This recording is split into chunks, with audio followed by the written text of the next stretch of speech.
ओम गुरुर्ब्रह्मा गुरुर्विष्णु गुरुर्देवो महेश्वर गुरुर्साक्षात् परं ब्रह्म तस्मै श्री गुरवे नमः। अखंडानंदगोदाय शिष्यसंदापहारिणे सच्चिदानंदरूपाय तस्मै श्री गुरवे नमः। बोलो सद्गुरुदेव भगवान की जय। वृंदावन बिहारी लाल की जय। श्री राधा रानी सरकार की जय। दोस्तों, मैं पंडित श्री शंकरानंद जी महाराज, श्री धाम मथुरा वृंदावन। जैसा कि एक भाई ने कमेंट किया है, आदर्श पटेरिया राजस्थान से, तो उनका कहना है कि ये जो परमात्मा एक बार लिख देते हैं जिसकी विधि विधाते में, जिसके खाते में, क्या वो महाराज जी टल सकता है? तो मैं बताना चाहूँगा, बेटा नहीं टलता, ऐसा कुछ नहीं होता है। जो परमात्मा ने एक बार लिख दिया है वे कभी नहीं टलता है। लेख विधि का ना टले, कर ले लाख उपाय। धर्मराज ने आज फिर सब कुछ दिया लुटाए, प्यारे सब कुछ दिया लुटाए। तो लेख विधि का ना टले, जो विधाता ने लिख दिया है, जो ब्रह्मा जी ने स्वयं लिख दिया है, वो दोबारा नहीं कटता। जो ब्रह्मा जी ने लिख दिया है वे भी वो जो लिख रहा है वो स्वयं नहीं काट सकता है, तो दूसरा कैसे काट सकता है? हाँ, जो हमारे खाते में लिख दिया है, जितना सुख है, जितना दुख है, जितना सुख है, जितना दुख है, जितना कष्ट है, जितना सुख आनंद है, जो हमारे खाते में लिख दिया है उसको तो भुगतना ही पड़ेगा। उसको तो करना ही पड़ेगा। धर्मराज ने आज धर्मराज युधिष्ठिर को अपना इतिहास पता चल गया है कि हम जीतेंगे, क्योंकि भगवान श्री कृष्ण जिसकी तरफ हो, जो धर्म के लिए लड़ रहा हो, उसका जीतना असंभव कैसे हो सकता है? वो तो अपने आप ही संभव है। जैसा कि एक बार ऐसे क्या हुआ कि एक व्यक्ति था और अपने बहुत ही पुराने महल में, अपने घर में गया। बहुत दिन बाद गया, बहुत पूरा खंडर हो गया था। अपने घर के आंगन में लेटा हुआ था। एक भूत दौड़ा दौड़ा आया, बोला मैं तुम्हें मार दूंगा। और जो व्यक्ति लेटा था वो थोड़ा शास्त्रीय विधान से था, तो भूत ने बोला मैं तो वह अभी तुम्हें मार दूंगा। बोले अगर मेरे खाते में मेरा आज ही मृत्यु इसी समय लिखा है और तुम्हारे द्वारा लिखा है तो तुम बिल्कुल मार सकते हो, और अगर तुम्हारे द्वारा नहीं लिखा है तो तुम नहीं मार सकते हो। बोले नहीं। बोले हाँ। काफ़ी देर ऐसे ही बहस चलती रही। अभी मैं तुम्हें मारता हूँ, अभी मैं मरूंगा ही नहीं, क्योंकि हमारा जब समय आएगा तभी हम मृत्यु को स्वीकार करेंगे। तुम ऐसे कैसे मार सकते हो मुझे? अरे नहीं, मैं तुम्हें अभी मार दूंगा, मैं भूत हूँ, मैं सब कुछ कर सकता हूँ। बोला सब कुछ कर सकते, मेरी लेखनी तो नहीं बदल सकते ना। बोले वो भी प्रयास कर सकता हूँ। बोले नहीं नहीं नहीं नहीं। बोले आप एक चीज़ बता दो। बोले हाँ। बोले आप क्या हमारे जीवन के सुख दुख में जो लिखा हुआ है क्या उसको काट सकते हो? भूत को बहुत अभिमान, भूत बहुत डरावना। भूत कह रहा हाँ हाँ मैं सब कर सकता हूँ। बोले अगर हमारी मृत्यु कल है तो तुम आज हमें कैसे मार लोगे? बोले मैं भूत हूँ, मेरे पास बुरी शक्तियाँ हैं, मैं मार सकता हूँ। बोले जाओ ब्रह्मा जी के पास। क्या तुम जाते जाते भूत से एक प्रश्न और किया कि तुम क्या विधि के विधान को पलट सकते हो, गलत ठहरा सकते हो? भूत बोला हाँ हाँ हम सब कर लेंगे। बोला जाओ ब्रह्मा जी से पहले पूछ के आओ, फिर आना, फिर हमें जिस तरीके से मारना होगा उसी तरीके से आप मार देना, हम कोई हस्तक्षेप नहीं करेंगे आपसे। भूत गया ब्रह्मा जी के द्वार पे, अर्जी लगाई, टोकन लिया। प्रभु, एक व्यक्ति है वो प्रश्न कर रहा है कि क्या आप जो एक बार लिख दिए हो क्या आप उसे काट सकते हो? बोला अरे ये कैसे हो सकता है, नहीं नहीं नहीं नहीं, ये असंभव है, ऐसा बिल्कुल भी नहीं हो सकता, जो मैंने एक बार लिख दिया मैं स्वयं नहीं काट सकता। अच्छा, भूत काफ़ी विनती करता रहा या कोई ऐसा उपाय हो। आज तक के समय में तो वो जैसे हम लिख देते हैं ना, कुछ वाइटनर आ जाता है कि उसके ऊपर वाइटनर मारे फिर लिख दिया। बोले अगर वाइटनर से काम चल जाए, बोले नहीं नहीं, अरे रजिस्टर हमारा बिल्कुल भी इसमें छेड़छाड़ बर्दाश्त नहीं है, हमारी पदवी खाओगे क्या, जाओ जाओ। भूत आया, बोले महाराज। बोले क्या हुआ? बोले अरे वो तो कह रहे हैं कि हम जो लिखा है उसको काट नहीं सकते। तो बोला, तो व्यक्ति बोला देखो, जो जिसने लिख दिया जो हमारे जीवन में, अगर वो नहीं काट सकता तो आप कैसे मार सकते हो हमें? आप हमें कैसे मार सकते हो? क्योंकि जो व्यक्ति लिख रहा है, जो हमें बना रहा है, जो हमें धरती पर भेज रहा है, अगर वो लिख करके वो विधाता अपनी लेखनी को नहीं काट सकता तो तुम कैसे मार सकते हो? तुम कैसे मार सकते हो? अगर मार सकते हो तो मारो, कोई दिक्कत नहीं है, लेकिन अगर हमारी मृत्यु परसों लिखी है तो तुम हमें आज कैसे मार सकते हो? अगर तुम हमें मार सकते हो तो ऐसा संभव भी हो सकता है कि आप हमें और लंबा जीवन दान दे सकते हो। भूत ने बोला अरे हम भूत हैं, जीवन दान वगैरह नहीं देते हैं, हमारा काम है सिर्फ लोगों को मारना, परेशान करना। बोले यही तो बड़ी बात है कि जिस चीज़ को, जिस वस्तु को आप बना नहीं सकते, जिस व्यक्ति को आप जीवन दान नहीं दे सकते, उसको मारने का अधिकार तुम्हें किसने दे दिया? किसने दे दिया भाई? तो जो विधाता की लेखनी है वो टल नहीं सकती।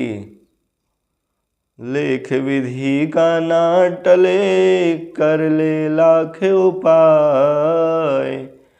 प्रेत भूत से बोला और कोई उपाय हो? बोला कोई उपाय नहीं। बोले जब कोर्ट से ही आदेश आ गया कि हम कुछ नहीं कर सकते तो हम क्या कर सकते हैं? हम तो एक छोटे से सिपाही मान लो। बोले नहीं नहीं, बोले हमारा तो यही काम है कि हम थोड़ा डरवा धमका के जो है अपना काम निकाल लेते हैं बस। बोले अच्छा। सुख में सुमिरन सब करे, दुख में सुमिरन सब करे, सुख में करे न कोई, जो सुख में सुमिरन करे तो दुख का ही का होई। हम लोग अधिकतर दुख में अपने प्रभु को भूल जाते हैं। क्यों? क्योंकि उस समय हमें आनंद होता है, लेकिन वो सच्चा आनंद नहीं है जो हमें अपने प्रभु के पास, अपने गुरुजनों के पास में, उनके सत्संग सुनने में, उनके साथ आनंदमय रसमय कथा श्रवण करने में जो आनंद है वो कहीं नहीं है। दुख में सुमिरन सब करे, दुख में भगवान बहुत याद आते हैं। अभी जैसे कोई है ना बच्चा, उसे हनुमान जी याद नहीं आएंगे, और जैसे ही वो अकेला पड़ा और थोड़ा अंधेरा हुआ, लाइट गई तुरंत हनुमान जी याद आ जाएंगे, हनुमान चालीसा आने लगेगी, जय हनुमान ज्ञान गुण सागर भूत पिशाच निकट नहीं आवे, अनेक प्रकार से भगवान की पूजा करने लग जाएगा। क्यों? क्योंकि उसको आवश्यकता है, वो डर रहा है, क्योंकि वो डर रहा है। तो व्यक्ति, हमारा मन ऐसा हो गया है कि हम अपने स्वार्थ के लिए भगवान को पूजते हैं। और कभी निस्वार्थ पूछ करके देख लो, आपकी जीवन ना बदल जाए तो बताना। कई व्यक्ति हैं कि सालों साल मंदिर नहीं जाते, और जब खुद पे बीतती है, कष्ट आता है, तो अरे प्रभु, तब पहुंच जाते हैं पूजन करने। नहीं आते। व्यक्ति अपने कर्मों से ही सुख पाता है, अपने कर्मों से ही दुख पाता है।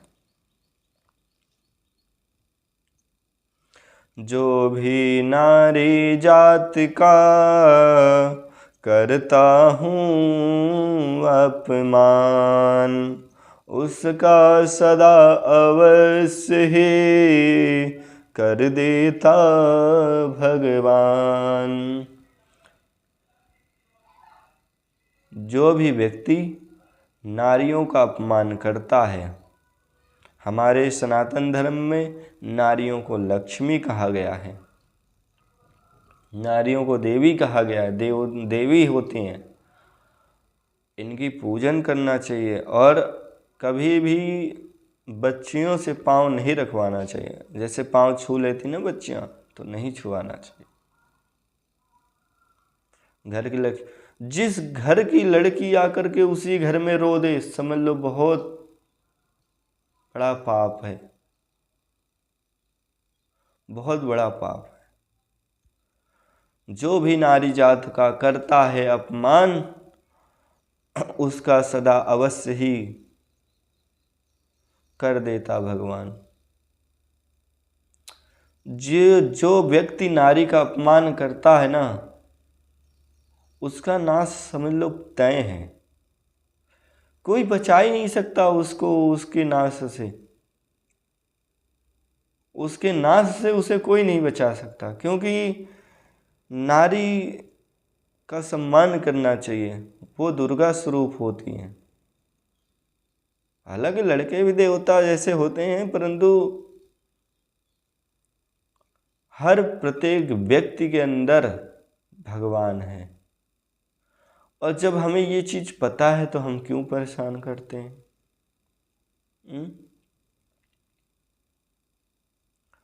जब बुद्धि विपरीत हो, सचमुच काल विनाश, लगता है कुरुवंश को नाश नाश बस नाश। प्यारे, जब बुद्धि विपरीत हो, समय के आधार से बुद्धि विपरीत हो, तब सचमुच काल के दर्शन होते हैं। कई बार हमारे सामने ही रखी वस्तु को हम बहुत परेशानी से ढूंढ रहे हैं, बहुत परेशान होकर के ढूंढ रहे हैं, लेकिन वे चीज़ हमारे पास में ही है, लेकिन सामने ही है, दिखाई नहीं दे रही। अगर हमें लग रहा है कि ये रास्ता सही है, तो हम गलत रास्ते पर जा रहे हैं, क्योंकि विनाश काले विपरीत बुद्धि, बुद्धि विपरीत है हमारे, कुछ समझ में नहीं आ रहा है, क्या करें। जो सही है उसको भगा दे रहे हैं, जो गलत है उसको बैठा ले रहे हैं। जो सही है उसको बैठा ले रहे हैं, जो गलत है उसको बैठा रहे हैं। लोगों का आवागमन हो रहा है, क्या मतलब? सचमुच काल विनाश। और जब विपरीत बुद्धि हो ना, तो पूरे वंश का विनाश कर देती है, पूरे वंश का। क्योंकि विनाश काले विपरीत बुद्धि, ऐसे ही नहीं कहा गया है। जब बुद्धि विपरीत होती है, जब बुद्धि उल्टी दिशा में जाने लग जाती है तो अपना ही अहित व्यक्ति कर बैठता है, अपना ही हानि कर लेता है, अपने लिए ही मौत का गड्ढा खोद देता है। कई कई बार लोग दूसरे के लिए मौत का गड्ढा खोद देते हैं, लेकिन अंत में गिरते वही भी हैं। और कई कई गड्ढे तो ऐसे होते हैं, ना वही गिरता है ना वही गिरता है, उसमें पानी भर जाता है बारिश का। ऐसे अंगुलमाल था, वो पढ़ाया जाता है 6 या 7 की क्लास में, कि वे जिन्हें मारता उनकी एक उंगली माला बना के अपने गले में धारण कर लेता। एक दिन दुर्भाग्यवश एक ऋषि उधर से गुजरे। अब वो सामने आया, बोला मैं तुम्हें मार दूंगा। बोला नहीं, तुम हमें कैसे मार सकते हो। फिर से उसी तरीके का संवाद होने लगा। बोला नहीं, मैं तुम्हें मार दूंगा, मैं तो डाकू हूँ, मैं तो इधर देखो इतने लोगों को मार चुका हूँ। बोले संत बोले किस लिए मारते हो। बोले अरे हमारा भी पेट है, अरे और कोई काम कर लो, लोगों को मारना क्या उचित है। बोले हमें यही परफेक्ट है, हमें यही अच्छा लगता है, हम यही करेंगे। बोले ये जो ये धन जो लूटते हो ये किसके लिए लूटते हो। बोला अपनी पत्नी के लिए। बोले अच्छा। अंगुलमाल ने थोड़ी कृपा करी, बोले ठीक है जाओ यहीं से लौट जाओ, अब आगे मत जाना, नहीं तो मार दूंगा। संत बोले ये कुछ नहीं करने वाला, इसकी बुद्धि बैल बुद्धि हो चुकी है, इसको आज ठिकाने लगाना ही पड़ेगा। अंगुलमाल जाके थोड़ी दूर खड़ा हो गया कि ये बाबा जी ये जाता क्यों नहीं है। बाबा जी थोड़े संत जी थोड़े और 2 कदम बढ़े। बोले अरे मैं मार दूंगा, अब आगे मत बढ़ना, तुम्हारा वस्त्र अलग लग, तुम्हारी भेदभूषा अलग लग रही है, इसलिए मैं तुम्हें छोड़ रहा हूँ, मैं तुम्हें मार दूंगा।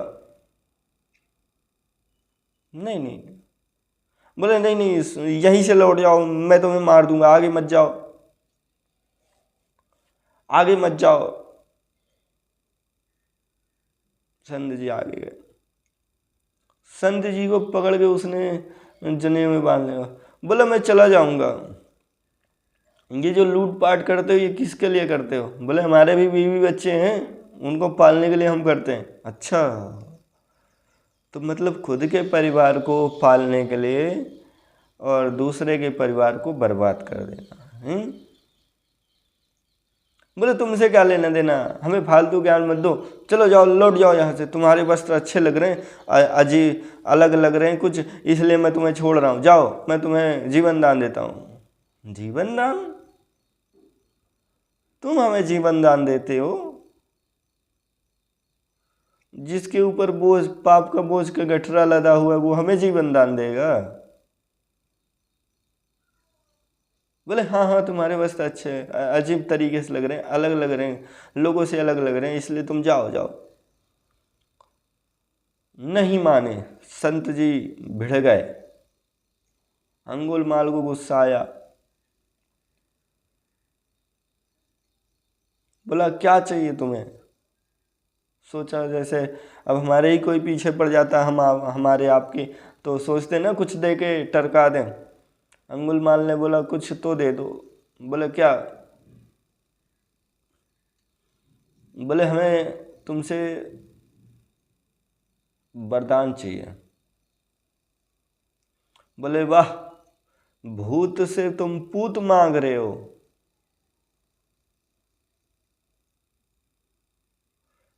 बोले हमारे पास कुछ नहीं है और हम कुछ देते नहीं, हम तो लोगों को मारते हैं और उनकी उंगलियों को अपने गले में धारण कर लेते हैं। बोले अच्छा, क्यों मारते हो। बोले हमारे पास इतना समय नहीं है, जाइए हम दूसरा लगते हैं, दूसरा शिकार। बोले आप हमें दे तो रहे हो ना, वचन दो पहले। वचन दिया अंगुलमाल ने। बोला हमें ये एक पत्ता तुम दे दो तोड़कर। अंगुलमाल ने सोचा यार कैसा बाबा है, पत्ता मांगता है। अंगुलमाल ने तलवार निकाली, मारी, पूरी टहनी कट करके नीचे गिर गई, पूरी डाल कट करके नीचे गिर गई। और संत जी के हाथ में थमा दिया, लो तुमने एक पत्ता मांगा था, हमने पूरी डाल दे दी, अब जाओ, अब छोड़ दो मुझे, मेरा दिमाग ना खराब करो, तुम्हारे वस्त्र अजीब तरीके से लग रहे हैं इसलिए मैं जाने दे रहा हूँ, तुम्हारे वेशभूषा अच्छे लग रहे हैं, तुम अच्छे हो इसलिए मैं तुम्हें जाने दे रहा हूँ, जाओ, तुम्हें जीने का एक मौका दिया। संत जी ने बोला, अब इस डाल को जोड़ करके दिखाओ, अब इस डाल को जिस तरीके से तुमने पेड़ से इसको अलग किया है वृक्ष से, ठीक उसी तरह इस वृक्ष को जोड़ करके आप बताओ। अंगुलमाल ने बोला, पागल है क्या, अब ये कैसे जुड़ सकती है, अगर इसे जोड़ना ही था तो कटवाया क्यों। बोले, मैं तुम्हें किसी प्रकार से एक शिक्षा देना चाहता हूँ, मैं तुम्हें एक शिक्षा देना चाहता हूँ। बोले, अरे पागल हो क्या, अगर कटवाए तो तुमने मांगा ही क्यों, और ये जुड़ेगी थोड़ी ना, अभी तो ये तो बेकार ही हो गई। संत ने बोला, सुनो, जब तुम इसे टहनी को दोबारा जोड़ नहीं सकते तो तुमने इसे काटा क्यों, और जब तुम्हें जोड़ने का अधिकार नहीं दिया तो तुम्हें काटने का अधिकार किसने दे दिया, किसने दे दिया काटने का अधिकार। ठीक इसी तरह जिस तरीके से तुम्हें किसी व्यक्ति को जन्म देने का अधिकार नहीं मिला है तो तुम्हें मारने का अधिकार किसने दे दिया, तुम्हें मारने का अधिकार किसने दे दिया। और तुम अपने परिवार को चलाने के लिए तुम दूसरे के परिवार को बर्बाद कर रहे हो, क्यों। ये तो बहुत गलत बात है, तुम तो बहुत पाप के भागीदारी बन गए हो। अच्छा एक ही बात, ठीक है, बोला अब तो तुम्हें मैं मार दूंगा, बोला मार देना, लेकिन एक शर्त है, एक बात अपने परिवार वालों से पूछ कर गया। बोले, ओहो बाबा जी हमसे बहस भी कर रहे हो और ऊपर से कह रहे हो कि घर वालों से पूछ के आओ, क्या पूछना बताइयो। संत जी ने बोला, जाओ अपने परिवार से पूछो, जिन बीवी के लिए, जिन बच्चों के लिए, जिन माँ के लिए, जिन पिता के लिए तुम इतना अत्याचार कर रहे हो, इतना पाप कर रहे हो, क्या वो इस पाप को बांटेंगे, क्या वो इस पाप को भोगने के लिए तुम्हारे साथ खड़े हैं। अंगुलमाल ने बोला, पहले तो थोड़ा सिर खजुआया,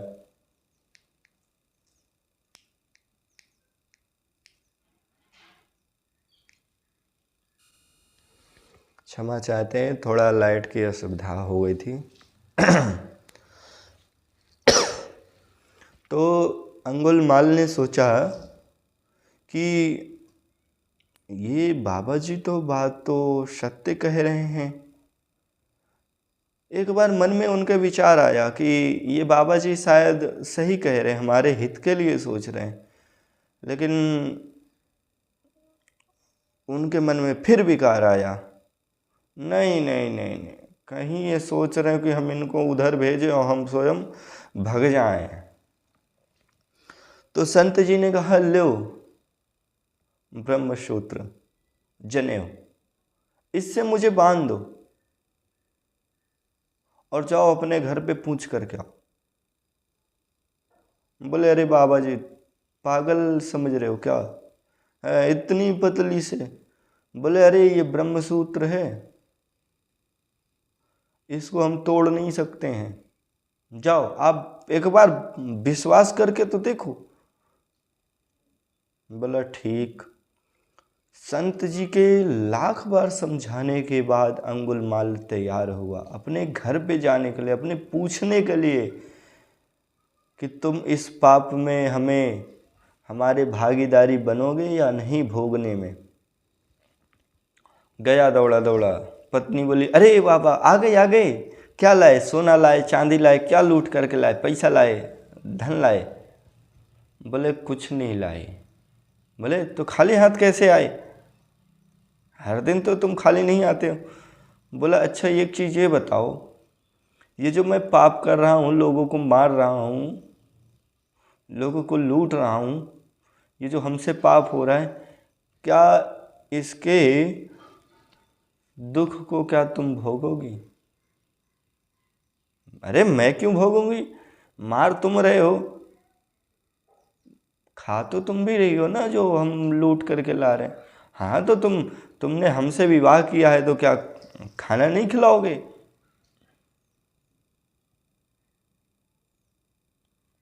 पहली बार अंगुलमाल की आंखें खुली।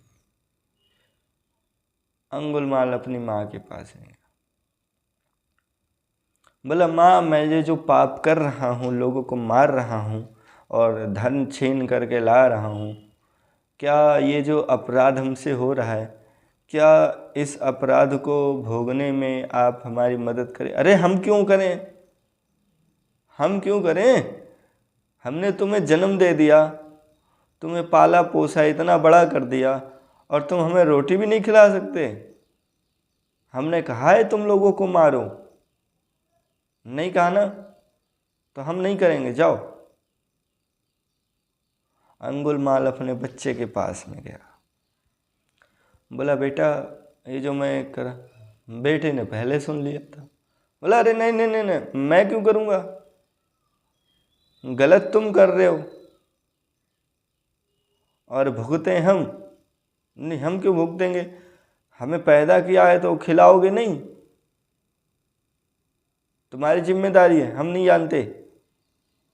लोगों को मार तुम रहे हो, भुगतना हमें पड़ेगा, हम क्यों भुगतेंगे? अंगुलमाल की आंखें खुल गई, समझ में आ गया कि भैया हम जो कर रहे हैं ये बहुत गलत है। आए संत जी को देखा कि उसी ब्रह्मसूत्र में बंधे हुए हैं, नतमस्तक हो गया अंगुलमाल। बोला स्वामी, हमसे बहुत बड़ी भूल हो गई, हमसे बहुत बड़ा अपराध हो गया, जिसकी हमें क्षमा तो नहीं मिल सकती। मैं क्या बताऊं, मेरे बीवी बच्चों ने भी साथ छोड़ दिया। बोले समझ में आ गया ना? संत बोले समझ में आ गया ना? आंखें खुली? बोले हाँ खुली। बोले जिन बच्चों के लिए, जिन परिवार वालों के लिए, जिन पत्नी के लिए तुम लोगों को मारते थे, इतनी हिंसा, इतना अत्याचार करते थे,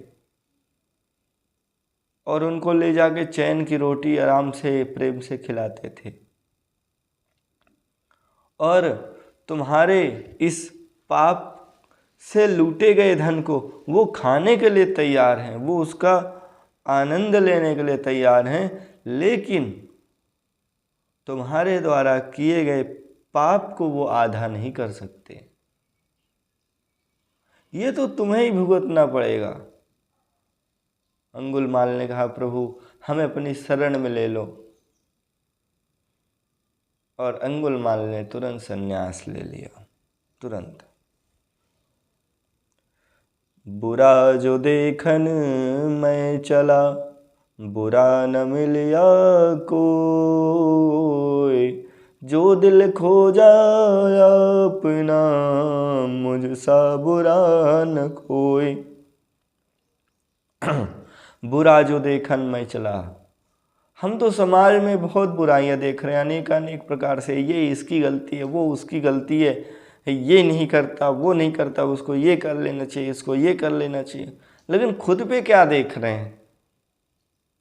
खुद पे भी तो देखना चाहिए ना। बुरा जो देखन मैं चला, बुरा न मिलियो कोई, बुरा कोई मिला ही नहीं है। बुरा कोई मिला ही नहीं। जब बाहर गए घूमने तो लगा सबसे बुरे हम ही हैं। जो दिल खोजा आपने, आपने जो दिल खोज लिया, देखने गए अपनी निगाहों से, सब अच्छे लगे, सिर्फ मैं ही एक बुरा हूं।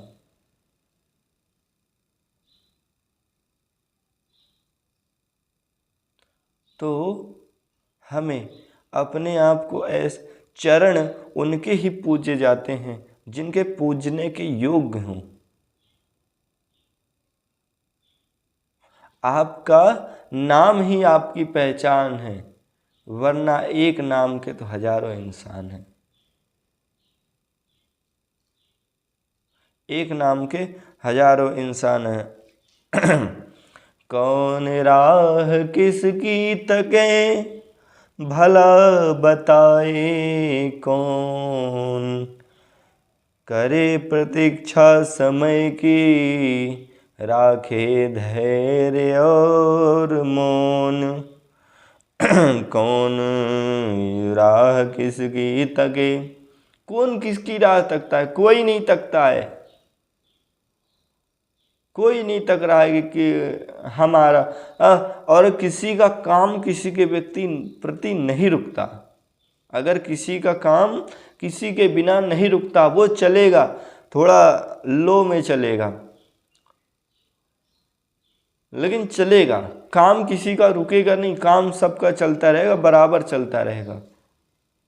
काम किसी का रुकता नहीं है, सबका चलता रहता है। कौन राह किसकी तके, भला बताए कौन। कौन राह किसकी, कोई नहीं तकता। अरे मिल गए सामने, अरे भैया हम आपका बहुत इंतजार कर रहे थे, बड़े दिन से आपकी राह लख रहे थे। अगर पूछ ले भैया कोई प्रमाण है कि आप हमारी राह लख रहे थे, कोई बताने वाला नहीं है कि कितने दिन राह तक। वो तो मज़े से खा पी रहा है, सामने पड़ गए तो बोल दिया अरे भैया आपकी तो बड़ी याद आती है। हाँ आप तो हमारे दिल में हो। अच्छा बस घर नहीं आते, पहले तो आ जाते थे। हाँ वो थोड़ा हम व्यस्त हैं। तो तमाम तरीके की बातें होती। कोई भागवत सुनने निकला है, कोई भागवत सुनने निकला, रास्ते में मिल गए मिश्रा जी। अब मिश्रा जी और पाठक जी में हो रही बात और हो गई रात। पाठक जी और मिश्रा जी में हो रही बात, हो गई रात। कथा तो यही रोड पे हो गई, पहुंच ही ना पाए। अरे बड़े दिन बाद मिले, आप तो आना चाहिए था। अरे हमें पता ही नहीं था तुम यहाँ पे रहते हो। ऐसी ऐसी बातें जिनका कोई मतलब ही नहीं। इसी को कहते हैं आए थे हरि भजन को ओटन लगे कपास। जंगल में आए थे भजन करने के लिए कि चलो हम साधु संत बन जाएंगे और भजन संध्या करेंगे। और जंगल में देखा कि कपास हर तरह की बिजनेस करने लायक है, बहुत रुपए आएंगे। हाँ तो वो कपास की खेती में लग गए। करें प्रतीक्षा समय की। जब आपका समय कमज़ोर हो, देखो अगर आपके पास पैसा है तो आपके पास 1000 लोग होंगे आपके चारों तरफ, आपकी सहयोग में। अगर आपके पास पैसा नहीं है, आप धन से गरीब हैं, आप कमज़ोर हैं, तो आपका साथी कोई नहीं है, केवल परमात्मा है। उस समय आपको क्या करना है? उस समय आपको भगवान पर विश्वास रखना है और अपने समय बदलने का इंतजार करना है। क्योंकि दो चीज हमेशा किसी का नहीं होता है। एक प्रेम, प्रेम हर किसी से नहीं होता है। दिल किसी से हर किसी से नहीं मिलता है। कोई वाईफाई नहीं है कि ब्लूटूथ है कि इनसे कनेक्ट कर लिया उनसे कनेक्ट कर लिया। और एक प्रेम हर किसी से नहीं होता और दूसरा एक समय। प्रेम हर किसी से नहीं होता है और समय हर किसी का नहीं होता है। समय हर किसी का नहीं होता है।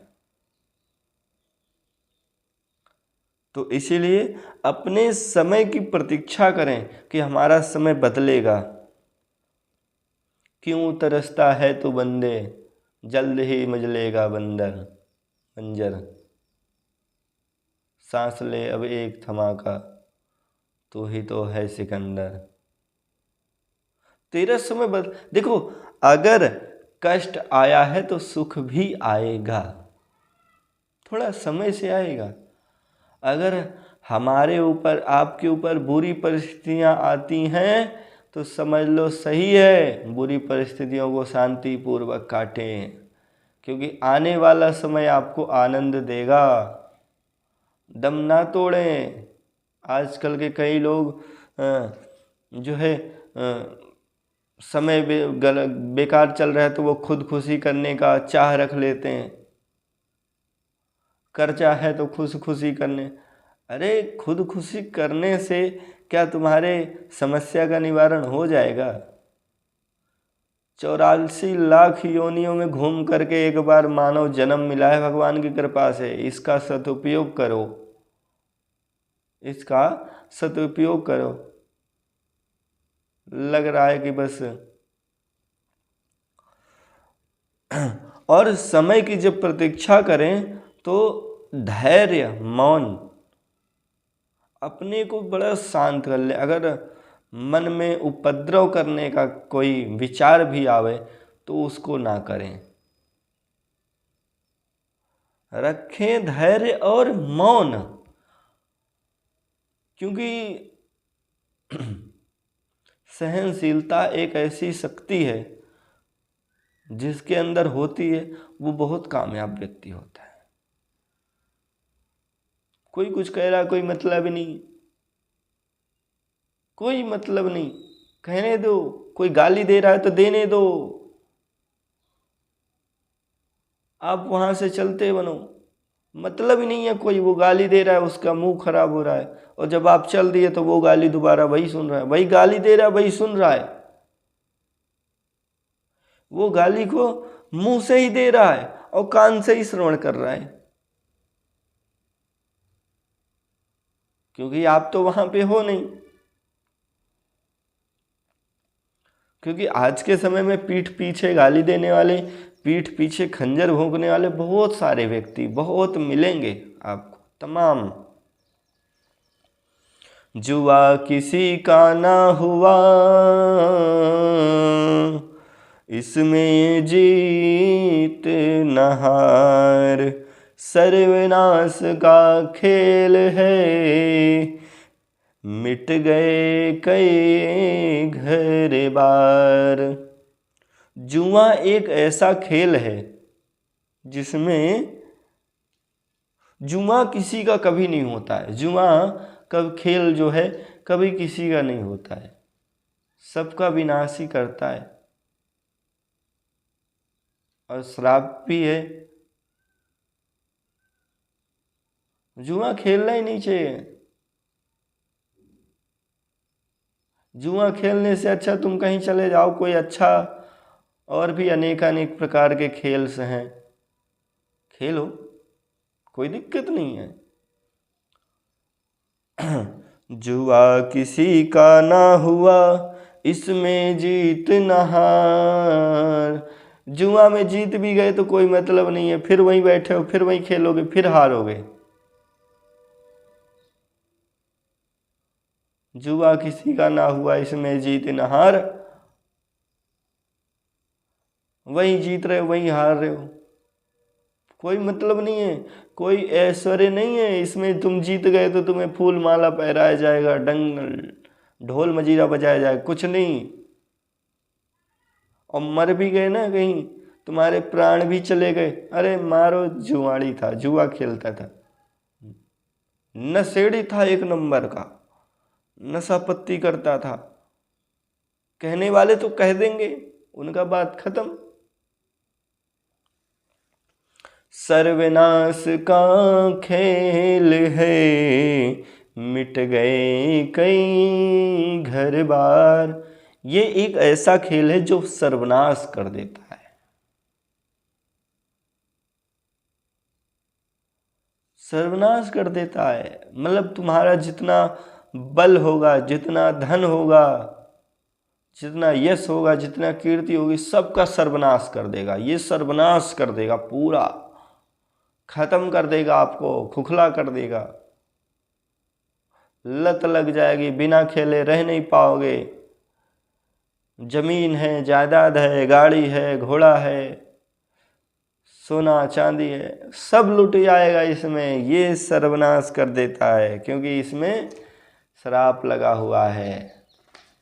ये सर्वनाश का खेल है, क्योंकि जुआ जहाँ खेला जाए, शास्त्र कहता है वहाँ से गुजरे भी नहीं। जुआ जहाँ पर खेला जाए वहाँ से गुजरे ही नहीं, शास्त्र कहता है। दोष भाग्य पर क्यों मरे, दोष कर्म का जान, छल करता क्यों आपसे अपने को पहचान। दोष भाग पर क्यों मरे, कई बार हमारा काम नहीं बनता है या हम किसी संकट में जाते हैं तो हमारा भाग्य खराब है, हमारा भाग्य फूट गया। हम अपने भाग्य को दोष देते हैं, क्योंकि हम भाग्य पे मर देते हैं। गलती हम स्वयं कर रहे हैं और दोष दे रहे हैं भाग्य को। भाग्य का कोई दोष नहीं है, कुछ व्यक्ति का लिखा हुआ आता है, कुछ व्यक्ति इस मानव जन्म में जन्म ले करके कुछ लिखता है।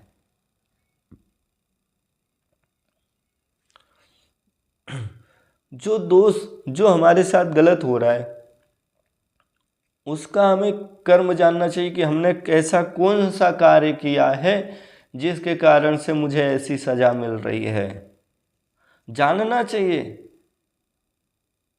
चाहे वो बुरा हो चाहे वो अच्छा हो, हमें हर प्रत्येक चीज जानने का अधिकार है, हम जान सकते हैं। छल है, जब हम कोई बुरा कार्य करते हैं तो छल तो अपने साथ ही कर रहे हैं ना।